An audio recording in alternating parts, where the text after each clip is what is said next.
course, if you'd like to head downstairs for whatever reason, there's warm, comfortable seating downstairs with big windows. There's also the bar and the toilets that you can access throughout the tour today. Those all downstairs as well. You're more than welcome to head downstairs and use those, but if you're upstairs, please do remain sat down. You might even bump into my lovely colleague Ben. He's also about the boat today, dressed in the greys and the pinks, just like me. So if you do need any assistance, don't be shy, you can help us out later on. The wind, man. Walk east on Westminster Bridge Road, A302 towards the Queen's This takes Wharf. us very nicely to the first site that we get to see today, the lovely Houses of Parliament over here on our right hand side. The House of Parliament, also known as the Walk Palace north of on Millbank Westminster. Pier to There's been a Embankment Pier palace on this towards site Victoria since the Embankment, Anglo-Saxon time, but this isn't A3211. the original palace. The original did actually burn down in 1834, where the people of London just stood around and watched it burn. That's right, they didn't even try and help them actually, they just stood there and chanted, "Burn, Parliament, burn!" Yeah. Even one man was arrested for excessive cheering, so you can take that as your warning, I guess. Cheer whatever you like outside Parliament, just not too excessively, please. This building has been home to our British government for over 900 years. Now, of course, we are very familiar with this big clock tower that is a part of the Houses of Parliament. We all know its name, we all love it dearly. Come on, everyone, let's shout it out all together after three. Are you ready? 1, 2, 3. Wow, Big Ben. Oh, well, that is wrong. No, the name of that tower is actually called the Elizabeth Tower, named in 2012 for the Queen's Diamond Jubilee. But let's face it, everyone calls it Big Ben, and that's because that's the name given to the bell inside the tower. That bell is 13.5 tons, chimes every 15 minutes, can be heard from up to 5 miles away, and rings once for every hour. So it rings one time for 1 o'clock, 2 times for 2 o'clock, but if it were to ring 100 times, well, then it would be broken.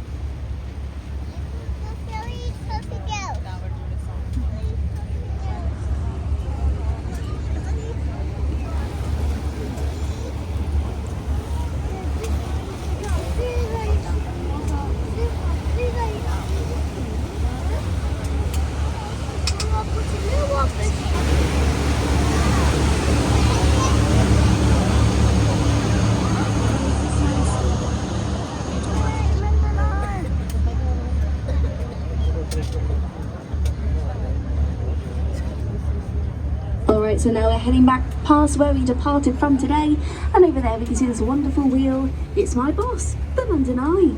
The London Eye stands 135 metres above London and is the world's largest cantilevered observation wheel.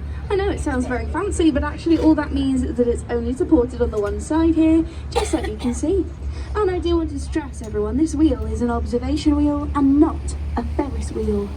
Yeah, my boss gets really mad at me when I use the F word at work.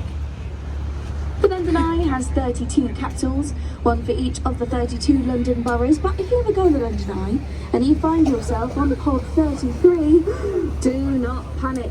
No, we haven't lied to you. We did just remove pod 13 since people were too superstitious. Yeah, apparently no one wanted to go on lucky pod 13 when it was going to be that high in the sky in case something went wrong. And you know what? Who would blame them? So instead of pod 13, pod 33 takes its place. Makes total sense.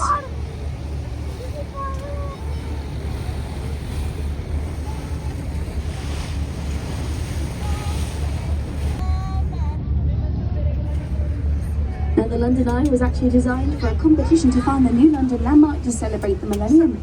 But it didn't win. It actually came in second place in the end. What did win, we will see a little bit further along the Thames, and I'll point it out to you when we go by. Now, even though it didn't win that competition, it is obviously stood here today because British Airways liked the design of the Eye so much, they decided to fund it themselves for a whopping £75 million.